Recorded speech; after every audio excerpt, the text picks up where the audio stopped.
Imagine ചെയ്യൂ, നിങ്ങൾ ഒരു സൈറ്റ് റൺ ചെയ്യുന്നു, പക്ഷേ ലേബർ കോസ്റ്റ് എല്ലാം ടോട്ടലി സ്കാറ്റേഡ് ആണ്. ആര് എത്ര വർക്ക് ചെയ്തു, എത്ര പൈസ കൊടുക്കണം, പൈസ എവിടെ പോകുന്നു, ഒന്നും ക്ലാരിറ്റി ഇല്ല. കയോട്ടിക് ആയി തോന്നില്ലേ? ബട്ട് ഞാൻ പറഞ്ഞാൽ ഇപ്പോൾ നിങ്ങൾക്ക് സ്കിൽഡ് അൺസ്കിൽഡ് കോർഡിനേറ്റർ എല്ലാം സെപ്പറേറ്റ് ആയി ട്രാക്ക് ചെയ്യാൻ പറ്റും. അതും പ്രോജക്റ്റ് വൈസ് ഓർ സിംഗിൾ പ്ലേസിൽ. അതുമാത്രമല്ല, ക്ലയന്റിനും ഇത് വിസിബിൾ ആകാൻ പറ്റും. അവർക്കും ലേബർ വെണ്ടറും ട്രാക്ക് ചെയ്യാൻ പറ്റും. ഹായ് എവരിവൺ, ഞാൻ ആദിത്യനാണ്. ഇന്ന് ഞാൻ ഡിസൈനിലൂടെ new labour contract and labour report feature simple ആയി എക്സ്പ്ലെയിൻ ചെയ്യാം.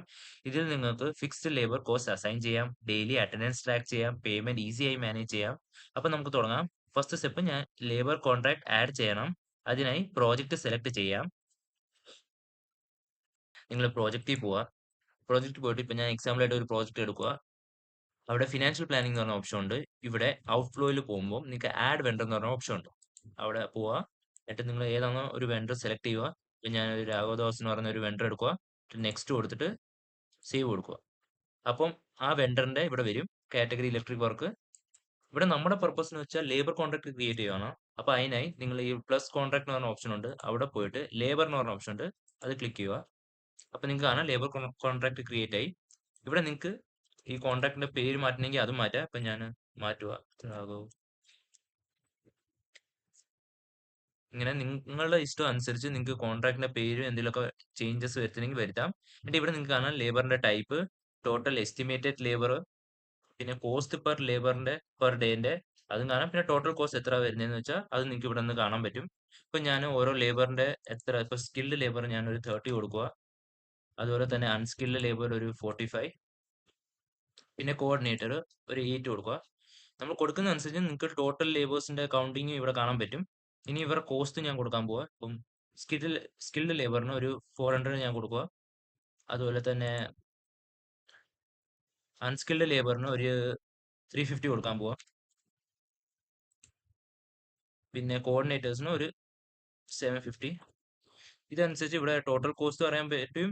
പെർ ലേബറിന്റെ ലേബറിന്റെ ഇപ്പൊ നിങ്ങൾക്ക് കാണാം 12,000. ഇവിടെ നിങ്ങൾക്ക് ടോട്ടൽ ഫുൾ ആയിട്ടുള്ള എത്ര എമൗണ്ട് വരുന്നത് അവിടെ നിങ്ങൾക്ക് കാണാൻ പറ്റും. അത് ഇവിടെയും കാണാൻ പറ്റും നിങ്ങൾക്ക് ടോട്ടൽ എമൗണ്ട് എത്രയാന്ന് വെച്ചാൽ. ഇതെല്ലാം ചെയ്ത് കഴിഞ്ഞിട്ട് സേവ് കൊടുക്കുക. എന്തെങ്കിലും റീമാർക്ക് വല്ലതും കൊടുക്കണമെങ്കിൽ അത് കൊടുത്തിട്ട് കൺഫേം ചെയ്യാം. അങ്ങനെ ആ ലേബർ കോൺട്രാക്ടിന്റെ ആ കോൺട്രാക്ട് സേവ് ആയി. ഇനി ഞാൻ അടുത്ത പറയാൻ പോകുന്നത് എങ്ങനെ നിങ്ങൾക്ക് ഈ ലേബേഴ്സിന്റെ അറ്റൻഡൻസ് നിങ്ങളുടെ സൈറ്റിൽ മാർക്ക് ചെയ്യാൻ പറ്റുന്നത്. അതിനായി നിങ്ങൾ ലേബറിന്റെ ഈ ഓപ്ഷനിൽ പോവുക. അതിനകത്ത് ആരാണോ റെസ്പോൺസിബിൾ ആയിട്ടുള്ളത്, ഫോർ എക്സാമ്പിൾ നിങ്ങളിപ്പം സൈറ്റ് സൂപ്പർവൈസർ ഇന്ന് റെസ്പോൺസിബിൾ ആയിട്ടുള്ളതെന്ന് വെച്ചാൽ ആ സൈറ്റ് സൂപ്പർവൈസർ ഈ അറ്റൻഡൻസിന്റെ ഇവിടെ വരിക. അവിടെ വന്നിട്ട് ഇന്നത്തെ ഡേറ്റ് എന്താണെന്ന് വെച്ചാൽ അത് കൊടുക്കുക. എന്നിട്ട് ഏതാണോ കാറ്റഗറി, ഇപ്പൊ നമ്മൾ ഇലക്ട്രിക് വർക്കിന്റെ എടുക്കുന്നത്, എന്നിട്ട് ആരാണോ വെണ്ടർ, ഇപ്പൊ രാഘവദാസ് അത് കൊടുക്കുക. എന്നിട്ട് നമ്മളിപ്പം ക്രിയേറ്റ് ചെയ്തേക്കുന്ന കോൺട്രാക്ട് ഏതാണോ അത് കൊടുക്കുക. ഇപ്പൊ ഞാൻ ഇപ്പം ക്രിയേറ്റ് ചെയ്തേക്കുന്ന ആ ലേബർ കോൺട്രാക്ട് അത് കൊടുക്കുക. എന്നിട്ട് ഇവിടെ നിങ്ങൾക്ക് കാണാം സ്കിൽഡ് അൺസ്കിൽഡ് കോർഡിനേറ്റേഴ്സ്. അപ്പോൾ ഇന്നത്തെ ദിവസം എത്ര സ്കിൽഡ് ലേബർ വന്നിട്ടുണ്ട് അത് ആഡ് ചെയ്യുക. ഇപ്പൊ ഞാൻ എക്സാമ്പിൾ ഒരു 7 പേര് വന്നു, അത് ആഡ് ചെയ്തു. എന്നിട്ട് അൺസ്കിൽഡ് ലേബർ ഒരു 10, എന്നിട്ട് കോർഡിനേറ്റർ ഒരു 2. നിങ്ങൾക്ക് എന്തെങ്കിലും അറ്റാച്ച്മെന്റ് ഉണ്ടെങ്കിൽ അത് കൊടുക്കാം. എന്നിട്ട് എന്തെങ്കിലും റിമാർക്ക് ഉണ്ടെങ്കിൽ, നെസസറി ആയിട്ടുള്ള എന്തെങ്കിലും റിമാർക്ക് കൊടുക്കണമെങ്കിൽ അത് കൊടുത്തിട്ട് സബ്മിറ്റ് കൊടുക്കുക. അപ്പൊ നിങ്ങൾക്ക് കാണാം ആ അറ്റൻഡൻസിന്റെ ഡീറ്റെയിൽസ് ഇവിടെ വന്നിട്ടുണ്ട്. എത്ര സ്കിൽഡ് അൺസ്കിൽഡ് കോർഡിനേറ്റർ, ആരാണോ വെണ്ടർ, ആ കോൺട്രാക്ടിന്റെ ഡീറ്റെയിൽസ് നിങ്ങൾക്ക് ഇവിടെ കാണാൻ പറ്റും. ഇനി ഞാൻ പറയാൻ പോകുന്നത് ഇവർക്ക് നടത്തുന്ന പേയ്മെന്റ്സ് എങ്ങനെയാണ്. അതിനു വേണ്ടി നിങ്ങൾ ഫിനാൻഷ്യൽ പ്ലാനിങ്ങിൽ പോവുക. ഇവിടെ പോയിട്ട് ഔട്ട്ഫ്ലോ എന്ന് പറഞ്ഞ ഓപ്ഷനിൽ പോയിട്ട് ആരാണോ നിങ്ങൾ ആ വെണ്ടർ അവിടെ സെലക്ട് ചെയ്യുക.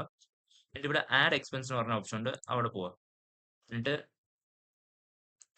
നിങ്ങൾ എത്ര ആണോ ഫണ്ട് എക്സ്പെൻസ് നടത്തിയിട്ടുള്ളത് അത് ആഡ് ചെയ്യുക. ഇപ്പൊ ഞാൻ ഇന്നത്തെ ദിവസം ഒരു 7,800 ലേബേഴ്സിന് കൊടുത്തു. എക്സ്പെൻസ് ടൈപ്പ് ചെയ്തെന്ന് വെച്ചാൽ ലേബർ. എന്നിട്ട് പ്രോജക്റ്റ് നിങ്ങളുടെ വെണ്ടർ ആരാന്ന് അത് സെലക്ട് ചെയ്യുക. എന്നിട്ട് നമ്മുടെ കോൺട്രാക്ട് ചെയ്താന്ന് വെച്ചാൽ അത് എടുക്കുക. എന്നിട്ട് നിങ്ങൾക്ക് എന്തെങ്കിലും റെസ്ട്രിക്ഷൻ ഉണ്ടെങ്കിൽ അത് കൊടുക്കുക, റിമാർക്ക് ഉണ്ടെങ്കിൽ അത് കൊടുക്കുക. എന്നിട്ട് ആഡ് എക്സ്പെൻസ് ചെയ്യുക. അപ്പൊ നിങ്ങൾക്ക് കാണാം എക്സ്പെൻസ് ആഡ് ആയി. ഇനി നിങ്ങൾക്ക് ഈ ലേബർ റിപ്പോർട്ടിൽ പോകുമ്പോൾ നിങ്ങൾക്ക് കാണാം ഇന്നത്തെ ദിവസം ഈ 7 സ്കിൽഡ് അൺസ്കിൽഡ് കോർഡിനേറ്റേഴ്സിന് വേണ്ടി നിങ്ങൾ ടോട്ടൽ ചെലവാക്കിയ ഫണ്ട് 7,800 ആണ്. അപ്പൊ നിങ്ങൾക്ക് ഇവിടെ കാണാൻ പറ്റും ടോട്ടൽ കോസ്റ്റ് ആ കോൺട്രാക്ടിന്റെ 33,750. അതിൽ നമ്മളിപ്പോ 7,800 ഡെയിലി ആവറേജ് കോസ്റ്റ് എന്നാണ് കാണിക്കുന്നത്. ഇപ്പൊ നിങ്ങൾ ഇന്നത്തെ ദിവസം തന്നെ 2 വട്ടം നിങ്ങൾ ലേബേഴ്സിന് വേണ്ടി പേയ്മെന്റ് ചെയ്തിട്ടുണ്ടെങ്കിൽ ആ രണ്ടിന്റെ കൂടെ ചേർത്തിട്ട് ഒരു എസ്റ്റിമേറ്റ് ആവറേജ് ആയിരിക്കും ഇവിടെ വരുന്നത്. നിങ്ങൾക്ക് കാണാം പേബിൾ, ടോട്ടൽ പേബിൾ ഇനി എത്രയാണ്, ഡ്യൂസ് ഒന്നും ഇല്ലാത്തതുകൊണ്ട് 0 കാണിക്കുന്നത്. എന്നിട്ട് ഡിസ്ബേഴ്സ്ഡ് എമൗണ്ട് നിങ്ങൾക്ക് ഇവിടെ കാണാൻ പറ്റും. ഒന്ന് നിങ്ങൾക്ക് ഇവിടെ ഇത് കാണാൻ പറ്റും. അതല്ല, നിങ്ങൾ ഈ പേയ്മെന്റ് ഓപ്ഷനിൽ പോകുമ്പോൾ എക്സ്പെൻസിന് അവിടെ പോയാൽ നിങ്ങൾക്ക് ഇത് കാണാൻ പറ്റും. ഇന്നത്തെ ദിവസം നിങ്ങൾ ചെയ്തിട്ടുള്ള എക്സ്പെൻസ് നിങ്ങൾക്ക് ഇവിടെ കാണാം 7,800 ഏത് വെണ്ടറിനാ, ഏത് കോൺട്രാക്ടിന് വേണ്ടി നിങ്ങൾ ചെയ്തിട്ടുള്ള ഡീറ്റെയിൽസ് എല്ലാം ഇവിടെ കാണാൻ പറ്റും. ഇനി ഞാൻ അടുത്തതായി പറയാൻ പോകുന്നത് വെച്ചാൽ എങ്ങനെ നിങ്ങളെ ക്ലയൻസിന് ഈ ലേബർ റിപ്പോർട്ട് ഒക്കെ കാണാൻ പറ്റുന്നത് എങ്ങനെ അത് ചെയ്യാൻ പറ്റുമെന്ന്. ക്ലയന്റ് ആപ്പിൽ പോവുക.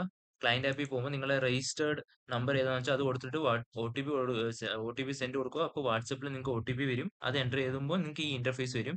ഇവിടെ നിങ്ങൾക്ക് ഇപ്പം കാണാം പ്രോജക്ട് സെക്ഷനിൽ പോകുമ്പോൾ ലേബർ റിപ്പോർട്ട്സിന്റെ ഒന്നും കാണുന്നില്ല.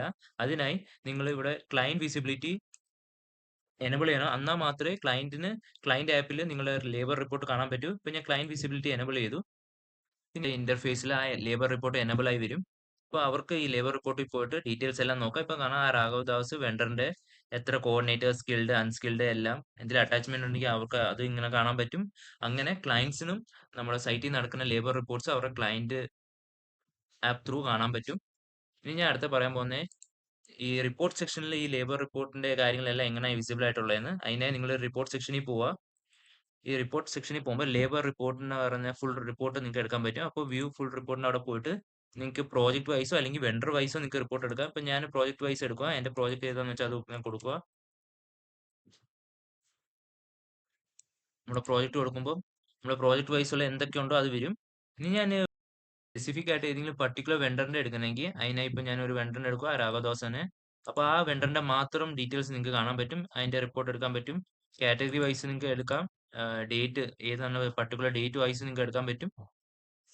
അങ്ങനെ നിങ്ങൾക്ക് ഫുൾ ലേബറിന്റെ റിപ്പോർട്ട് ഇങ്ങനെ നിങ്ങൾക്ക് വ്യൂ ചെയ്യാൻ പറ്റും. അത് മാത്രമല്ല ഈ അനലിറ്റിക്സിൽ പോയാൽ നിങ്ങൾക്ക് ഇച്ചിരി ആക്യുറേറ്റ് ആയിട്ട് അറിയാൻ പറ്റും. സോ ഇതുപോലെ നിങ്ങൾക്ക് പ്രോജക്റ്റ് വൈസ് ലേബർ ട്രാക്ക് ചെയ്യാം, ഫിക്സ്ഡ് റേറ്റ് സെറ്റ് ചെയ്യാം, ടോട്ടൽ കോസ്റ്റ് ഈസി ആയി കാൽക്കുലേറ്റ് ചെയ്യാം. Thank you.